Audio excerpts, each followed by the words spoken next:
ہم نے پڑھ لیا۔ پھر اہل سنت والجماعت کے اندر تین قسم کے لوگ ہیں، فرقے ہیں۔ ایک ہے ماتوریدیہ، ایک ہے اشاعرہ، اور ایک ہوتا ہے حنابلہ عقیدے کے لحاظ سے۔ اب دیکھو فروغ اختلافات جو ہوتے ہیں نا، اس کو تو آپ ایک سائڈ پہ کرو، فروغ اختلافات تو ہوتے رہتے ہیں۔ عقائد کے اندر ہمارے اور ان تینوں کے درمیان عقائد میں کوئی اصول میں اختلاف نہیں ہے، لیکن ان عقائد کی تشریح میں اور اس کی توضیح میں ہم اختلاف کر سکتے ہیں۔ بات آ رہی ہے سمجھ میں نا؟ یعنی عقائد کی تشریح اور ان کی وضاحت اور ان کی توضیح میں کیا ہوتا ہے، ہمارا آپس میں اختلاف ہے۔ اصل میں کوئی اصولی اختلاف نہیں ہے۔ ہم انبیاء کو بھی مانتے ہیں، اللہ کو مانتے ہیں، کتاب کو مانتے ہیں، کعبہ کو مانتے ہیں وغیرہ، ہمارے اصول ہے، اس میں کوئی اختلاف نہیں ہے، ٹھیک ہے نا؟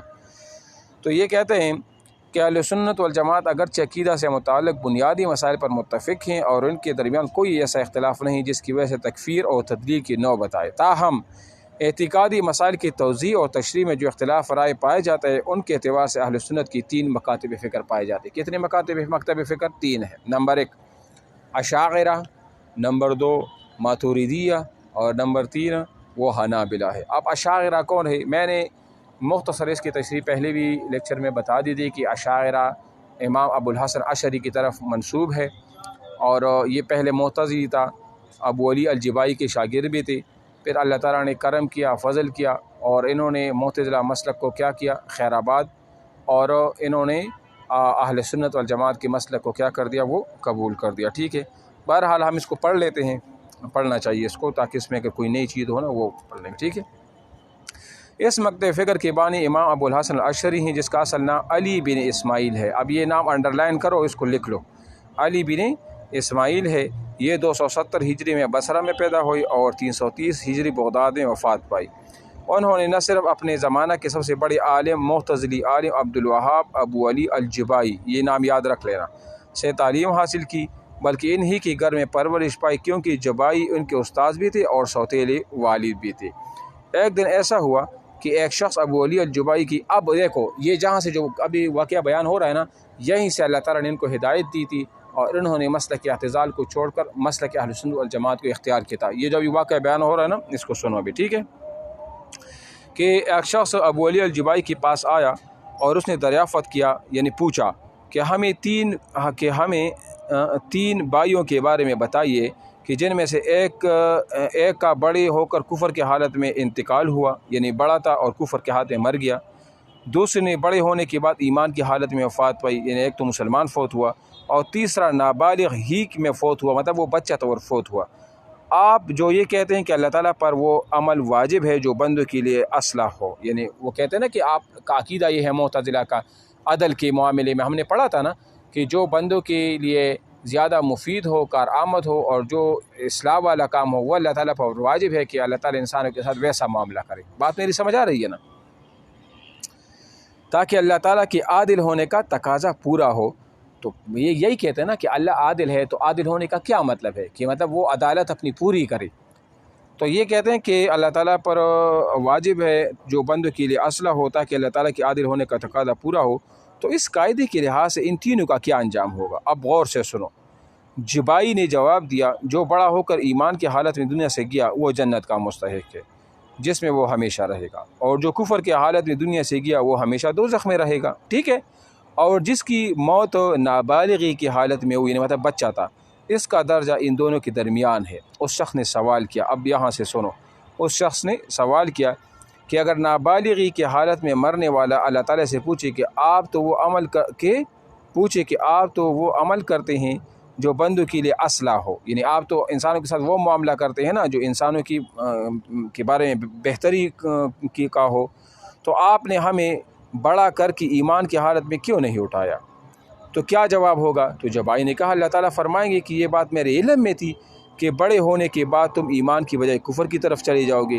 اس شخص نے دریافت کیا، پھر اگر وہ شخص جو بڑا ہو کر کفر کی حالت میں دنیا سے رخصت ہوا اور دوزخ میں داخل ہوا، تو اللہ تعالیٰ سے سوال کرے گا، وہ اللہ تعالیٰ سے سوال کرے کہ میرے لیے آپ نے اصلاح کا انتخاب کیوں نہیں کیا؟ یعنی مطلب مجھے کفر پہ کیوں آپ نے مروا دیا؟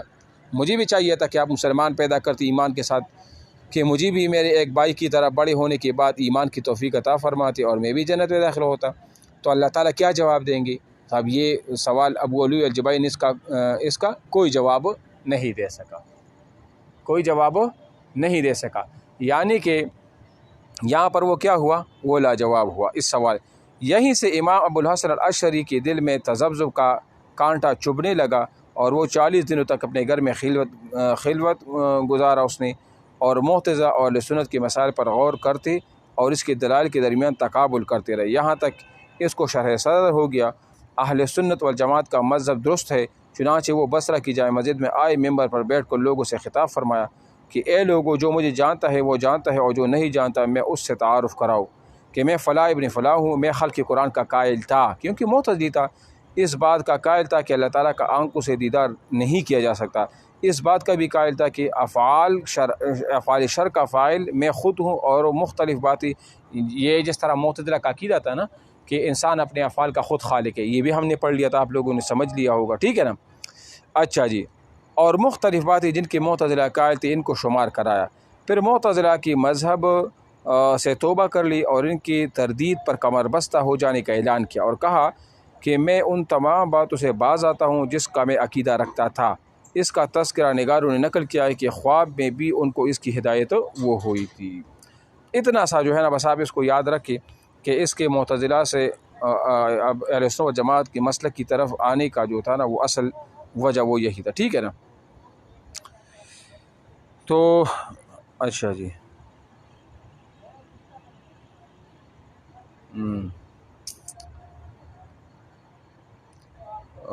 کہاں گیا؟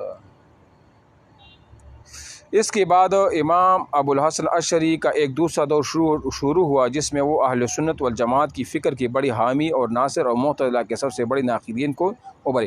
بس اس میں آپ اتنی بھی یاد کریں نا، اس میں اتنی تفصیل جانے کی ضرورت بس نہیں ہے، بس آپ نے یہ یاد کرنا ہے کہ ابو الحسن الاشعری کون تھے، پہلے ان کا مسلک کیا تھا، اس کا اصل نام کیا تھا، ان کے استاذ کا نام کیا تھا، اس نے مسلک اعتزال کیوں چھوڑا، کیا وجہ، کیا سبب پیش آئے، بس یہی آپ بتا دیں تو یہ بھی کافی ہوگا، ٹھیک ہے۔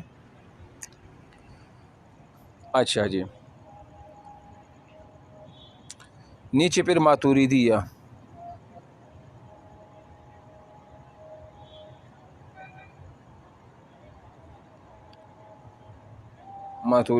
اس پہ آ جائے، دوسرا ماتوریدی آ گئے، دیکھا۔ یہ مذہب امام ابو منصور ماتوریدی کی طرف منسوب ہے۔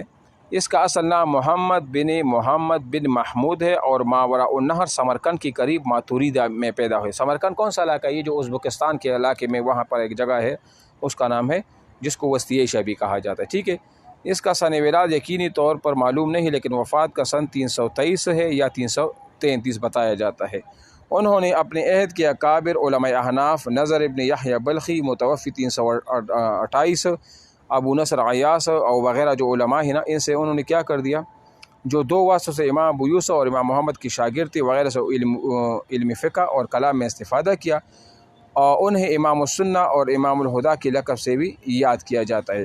وہ عقائد میں بحیثیت مجموعی امام ابو حنیفہ کے متبع تھے۔ بس اتنی آپ اس چیز کو یاد رکھیے، ٹھیک ہے نا۔